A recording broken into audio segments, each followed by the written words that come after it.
Welcome to another edition of the Roundtable. This is your local Jefferson County program where we discuss various issues and topics. I'm Steve Davis. My co-host Matt West is unfortunately not available for this taping, but we have a unique and interesting show today. With me is Mark Mertens, and most of us know Mark as the prior presiding commissioner of Jefferson County, but Mark has some expertise that even we weren't aware of. He is an avid outdoorsman, and Mark is here today, and we have visual props this week, and we're going to discuss hiking, outdoor trails, the fun, the adventure, the excitement, and the dangers of being caught unprepared in the wild, and they do call it the wild for reasons. Well, I want to welcome you, Mark, to the show. Well, thank you, Steve. Pleasure to be here. And as always, Steve exaggerates a little bit. I don't know if I would go so far as to say I'm an avid outdoorsman, but I do love to get out there. And looking forward to having a little talk today about hiking and being outside. And we look at me and we say, well, you know, with this fine physique that I carry around here, obviously they said, this is a man who better listen to this program because this is a wonderful way to get great exercise, the fresh air, the activity. But, you know, as we ask questions, Mark, why should we even venture outdoors? Why should we take the time to hike and walk? Well, you know what, I think I've told everybody I'm an old farm boy, and as an old farm boy, we always had to go out and get the dairy cattle, bring them in. And so it was just, sometimes we had to walk a half mile to get them. And one of the things you learn when you're walking in the country that I had hoped to use as a politician was to avoid landmines. And that was a term that we used for cow doings. And anyway, it was so it was just always something to get out, get the fresh air. And my dad, God rest his soul, he always would tell us that sometimes when he was really frustrated with us kids, and there was 8 of us, or with Mom, he said the best thing you can do sometimes is go hunting. And he would go out in the woods and just sit down and watch the squirrels, because he said the squirrels were cuter than us. And so from my dad's love of the outdoors and just from just getting out and getting the exercise, I tell you what, there's nothing like it that just releases the stress. But you weren't worried at all when your dad was out there with the rifle squirrel hunting saying, come here, Mark, and then you do a bang? You know? No, I never was worried about it. You know, it's just, I don't know, I've always been a walker. I love to walk. And in fact, I find sometimes in the morning when my back, after I've been working out doors or something and my back's real tight, just getting up and walking helps loosen it up. And I swear to you that if it wasn't for walking, I probably wouldn't be married today, because just to break the ice, to make good conversation with my wife at that time, we were both somewhat shy.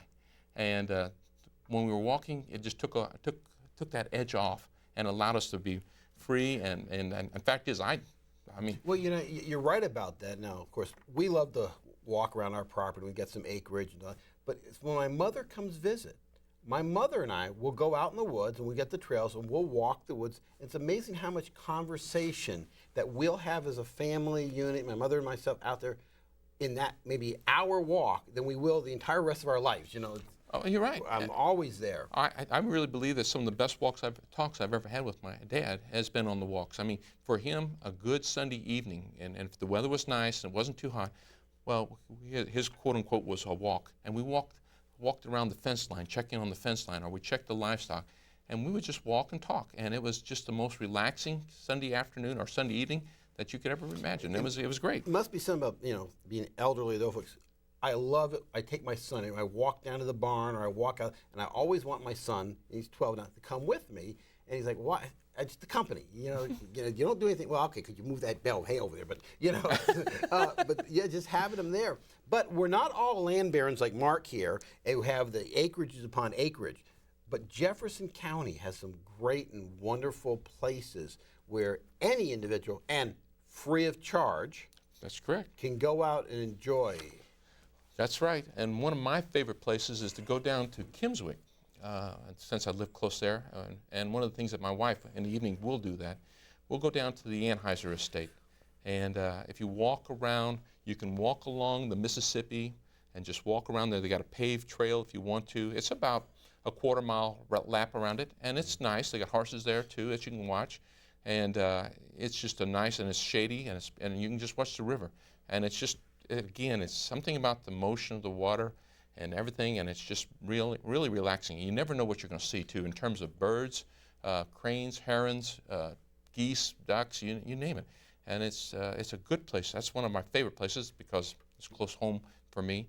The other one that we go to a lot is the Mastodon Arts and Science. Yes, Mastodon. I was going to say Mastodon's a great place to walk. There's actually 3 or 4 trails there. The one from the top side by the museum. Now, I wouldn't recommend that for anyone who's got any trouble really getting around because the trail automatically starts off with about 25 steps or 30 steps that you have to go down and it walks through the quarry and where the dig was. But it's still, for those who can't, who can do it, it's a good, enjoyable walk, and it's I don't know, they have enough wildlife and wild plants there that it's really gorgeous to see. The other walks there's a 2.5-mile hike that goes up from the lower portion of the park right off the Seckman Road, and it goes up the hill, and when the kids were young, they really enjoyed it because if you go to the east from there, the trail actually follows right along a small bluff, about 8, 10, 12, maybe 20 feet high.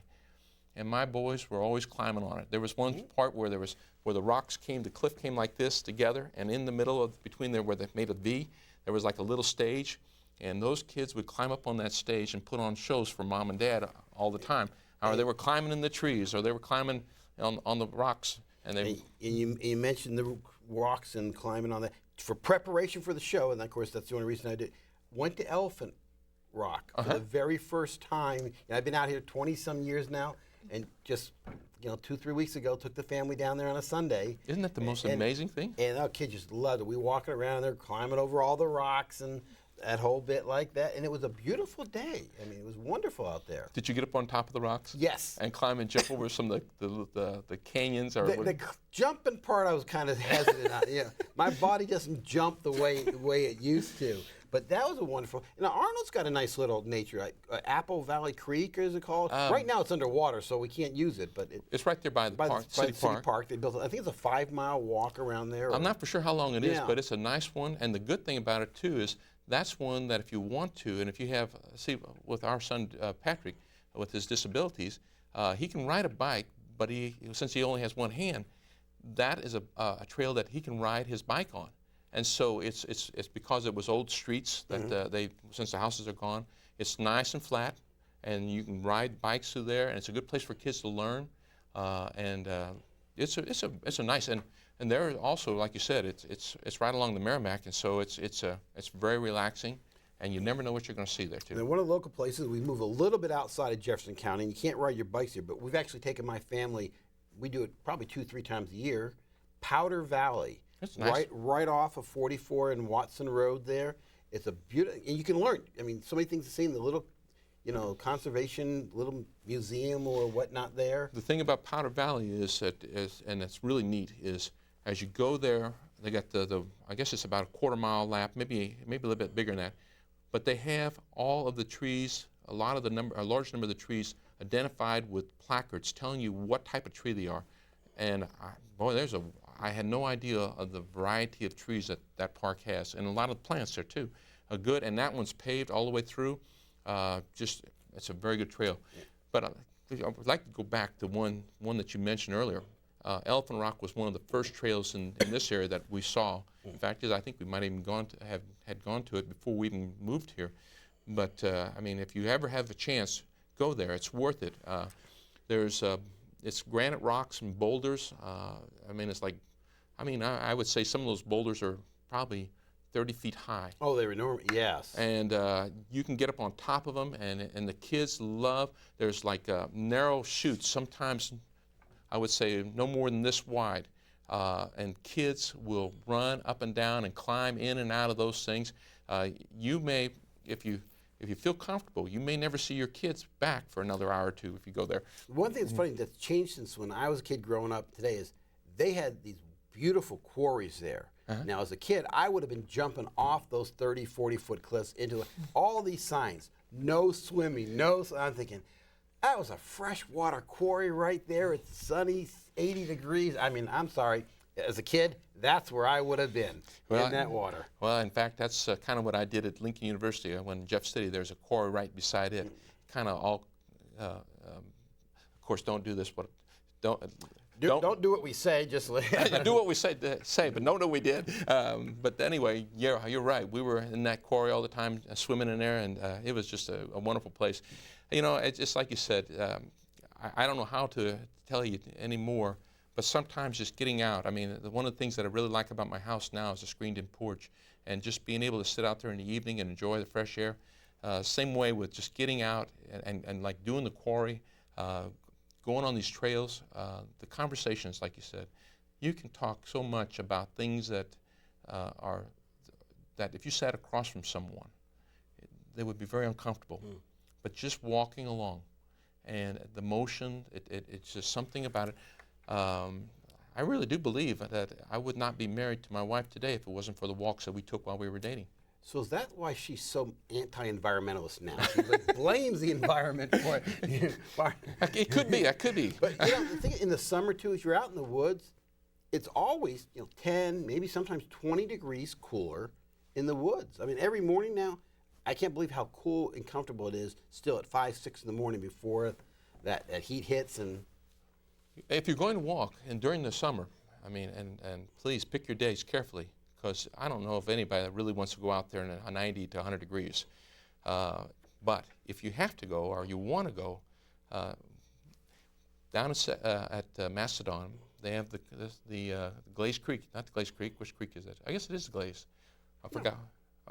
I think it is Glaze. But anyway, we used to go for the creek walks. And we would take the kids and we would walk because when we first moved out here, there was really no place to swim. Yes. And when you got a bunch of little kids, they can spend hours throwing rocks in the creek, wading in the creek, and we would walk from the picnic areas down at Seckman all the way up to basically where the Boy Scout camp area. We still do that at Walther Park down in DeSoto. We'll walk around the park, and they got a beautiful 1 mile sort of oval loop, but it goes right along the creek there, and you always veer right towards that water. I don't know what it is with kids, but they can just, it's that attraction. And adults too. I mean, I don't know how many dams I built with my kids to build. And we're going to block the Seckman Creek, or whatever that creek is in the Seckman Park, and we're going to make a lake here. I mean, it's always been we always think we're going to do it. And I can tell you, one time we were on my father's farm, where a spring comes out, and my wife and I, this has only been like 5, 6, 7 years ago, we decided we were going to dam up the creek. And I mean, I moved boulders. They probably weighed 40, 50, 60 pounds into the creek. It's a little too much for me, you know. Well, but we built a dam that was probably as high as this table and probably as long from here to the wall. And I thought, this will last. The next time it rained, I went out there, and there wasn't a rock there. It's amazing. It tells you how much water. But so that tells the people who build in these levees, yeah, really. floodplain, no, it's not really safe. Well, we're going to take a quick break here, and when we come back, we're going to have Mark introduce and explain a lot of the tools of walking. Some of us, we just like to go out there, nature on our own, but when you're a professional like Mark Mertens here, we've got the tools of the trade. So we'll be back in just a moment.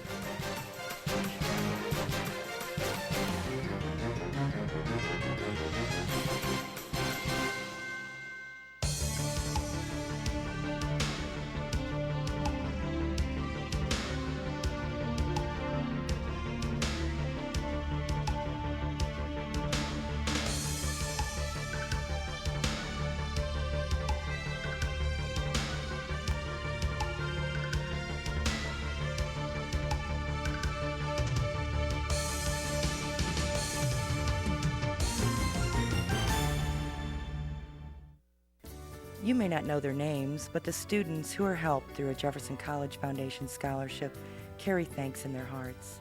It's for the kindness that our contributors have shown. Make a difference in their tomorrows.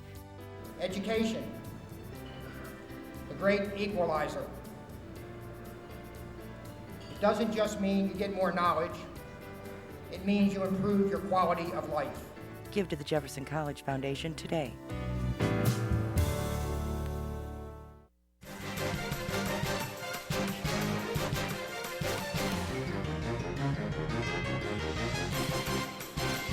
And we're back here on the Roundtable, your local programming show where we discuss various topics and issues with our local celebrities. And again, today's guest is Mark Mertens. Mark is a financial advisor who has an office out in Festus. And we wanted to give Mark the free plug is if you got any questions about financial planning and that nature, you can give Mark a call. If I'm right, it's 636-212, I'm not cheating here, 1092.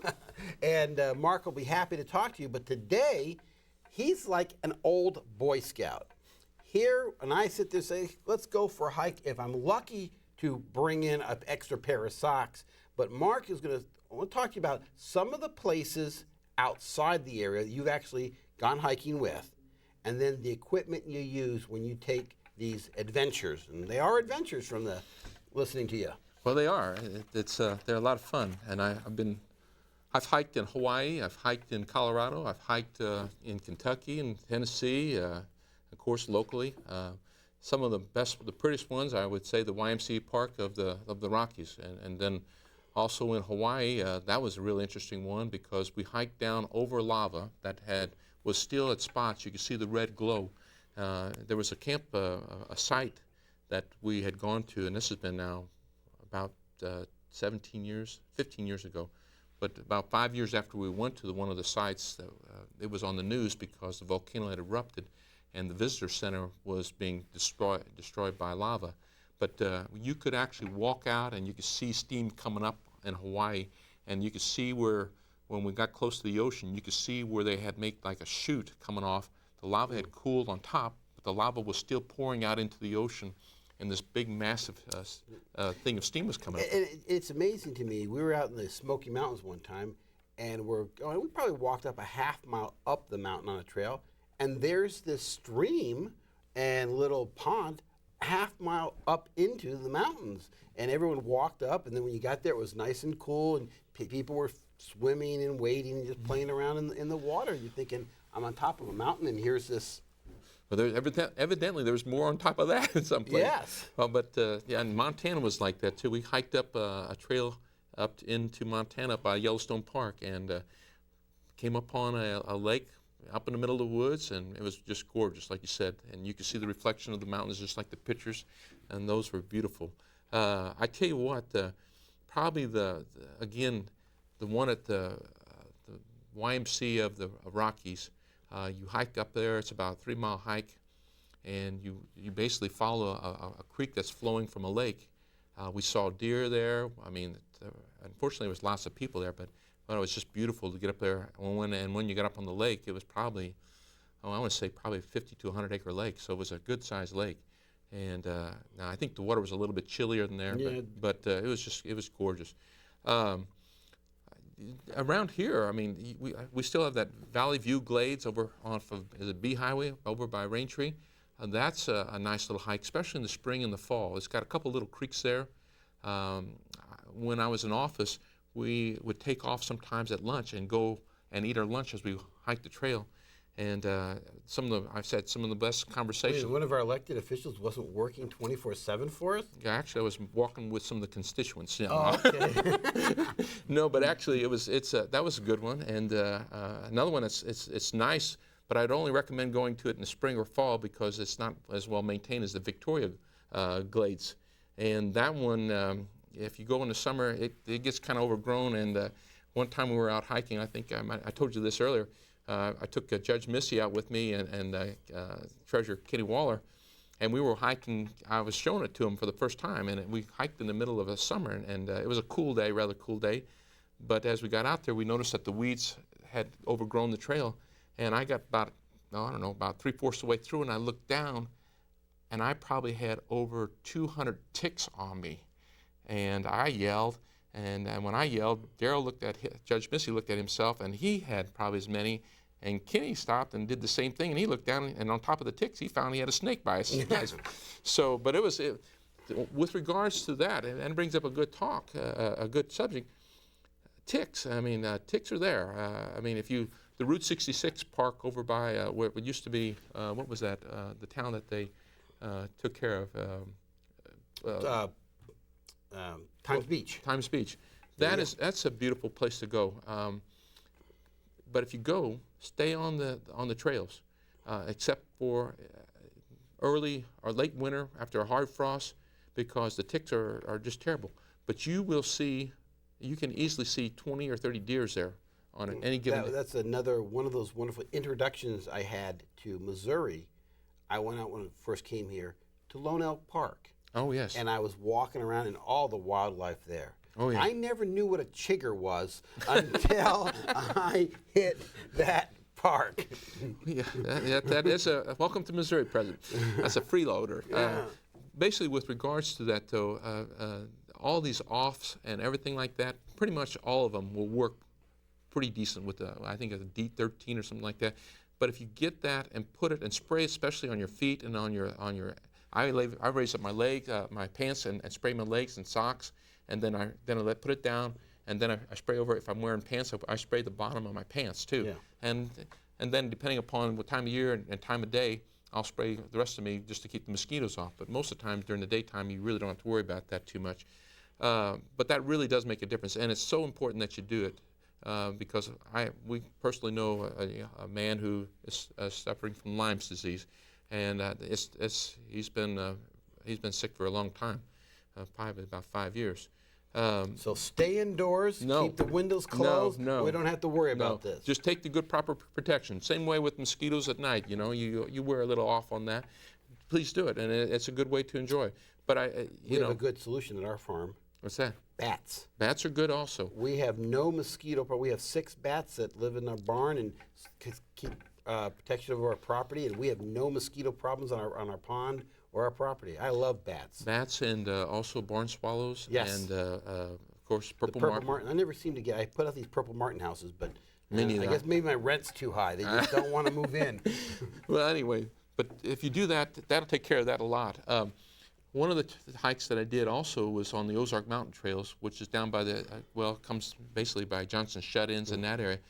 We were down hiking on Bell Mountain, and it's of course we call it Bell Mountain. It's what is it by maybe 3,000, 4,000 feet at the max, but it's got a good view from on top, and really just a nice hike in there. Good thing, and we camped, backpacked in, and spent the night. I have all kinds of equipment here. Yes, when Jed Clampett went out hiking, he took his good old shotgun, and but we've got different tools of the trade here now.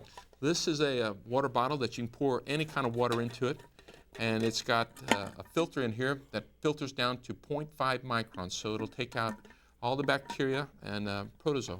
So we can just go like right in the stream and right there in the stream and have fresh drinking water. And you know, and as a kid growing up on a dairy farm, we had a spring on our farm, and I used to drink out of that all the time, and now I probably would be scared to death to do so. But this is that's good. Of course, the old trusty compass. Always have that. I always believe in wearing you can see here inside is the little filter system. It's amazing. This little thing could, I guess though, if the water's still not safe to drink, with this is not gonna. Oh yeah. I mean, we need a demonstration. We're gonna walk out and show Mark going into one of the local ponds here and just drinking. Pour it in, and don't fill it up too full, up to the level. Put the thing in, and you suck the water back. Just really suck it out, and it pulls it through the filter system down here. And I think it's supposed to be able to do up to like 500 gallons of water or something like that. So it's a significant number. I always have my hat. That's good to keep the rain off. Oh no! We're taping this, Mark. I need to see the hat. We want to see you. There it is. There you go. Yeah, there we go. All right. Nothing fancy. Just a nice hat. 1940s detective look. I mean, if that was a black hat, there it would be like real detective type material. I'm a hat man. I have lots of hats. These here, I mean, this is probably what I like most. This is just a pair of pants, but it's one of these that you can zip off the legs. And so you go out on a nice fall day or a winter day, and you get a little bit warm. These things zip off real easy. They're nylon, and basically, if you zip them off, and you want to go swimming in the water, just do so, and it dries off real quick. Let me find it here. I didn't bring my shoes. My shoes, when you go hiking, be sure to get something comfortable to wear. I mean, it's no fun to hike in something that's loose on the heels and everything else. That's what I was saying. If we're going to go out and you're going to skimp here or there, probably the shoes are not the place. You can get a good pair of shoes without spending too much money, but got to get a good pair of shoes that's comfortable. And then if you come to water or a creek or something like that, you can get the shoes that are waterproof, but they're only waterproof to a certain point. And once you get them wet, they're not much fun to walk in, especially when your socks are on. If I come to a deep creek, I just take the shoes off and carry them on my shoulders and walk on over and enjoy the fresh water and get on the other side. But you can see here, so you can see there's one leg off. It's not, they're pretty comfortable and they're nice and they do well. We get some wonderful other toys. Now I want to talk about the walking stick here. This is a wonderful invention here. I always like a walking stick, and I usually find something in the woods, or a lot of times I like hiking by creeks, and so you can always find branches or stuff that are pretty good. But my brother-in-law gave me this, and I think it was his polite way of telling me to go take a hike. But anyway, this thing's adjustable, and you can adjust it to whatever height it is so that you're comfortable. The top, you can't hardly see it up here, but that's a little compass to help you out where you're at. Common theme with Mark, compasses. He seems to get lost quite a bit in his ways here. Life is like that. Yeah, I tend to get lost a lot. But actually, I do have a pretty good sense of direction most of the time. Just a little tip for walking on rocks and everything else. But it's good and comfortable. It saves a little bit on the back, especially when you're, got to walk a long ways. But I've enjoyed it. It's been good to have around. This little pack folds out to be it's what we call a thermal blanket. It's an emergency blanket. And basically, it's highly reflective, and I use it for underneath my tents. Put it down, it keeps the water from coming up, and it keeps you from losing body heat. And it's in this packet, it's 7 foot long by 4.5 foot wide. And so you can cover up a pretty good sized person. In just a little package. Right. It's amazing what you can do nowadays. All this, how light everything is nowadays. I mean, it doesn't take much to carry your pack with you. Same here. This is a rain slick. I mean, it's a top and covers your legs too. Pants, top and pants. Again, everything's now light, and so, I mean, I literally in my backpack, which is here, and this backpack's been down to Peru and everything else. I have I had in here my sleeping bag. And this is what they call a 3-season sleeping bag. It basically, you can sleep in down to 0 degree temperature and still be comfortable. I think one night that I was out in it, it was snowing. And boy, I tell you what, I was snug as a bug in a rug, And I don't know that I have my tent with me here. But the other thing we talk about is if you're out there and you're out camping and hiking the trails, we need to be careful. I mean, one of the things about being outdoors is nature and the wildlife. Right. And I guess you can come, depending on which location you're at, we can come across some very non-friendly you can inhabitants. Some of the people that I've known, I mean, some friends of ours have some land downs by, I'm trying to think of not Steelville, but down in that area by Clearwater Lake. And there's been bear markings on their trees down there. Another friend of mine from DeSoto has gone hiking, and he hikes quite a bit, and he was hiking in the Smokies and came across bears. Mm-hmm. And I think you were telling me before the show that you did the same thing. I got to tell you, beautiful, the mountains. We had a cabin about 2 miles up, and it was so beautiful. If I could, I would have bought a place right there on the spot, but I thought, 550 miles is a little long for a weekend getaway.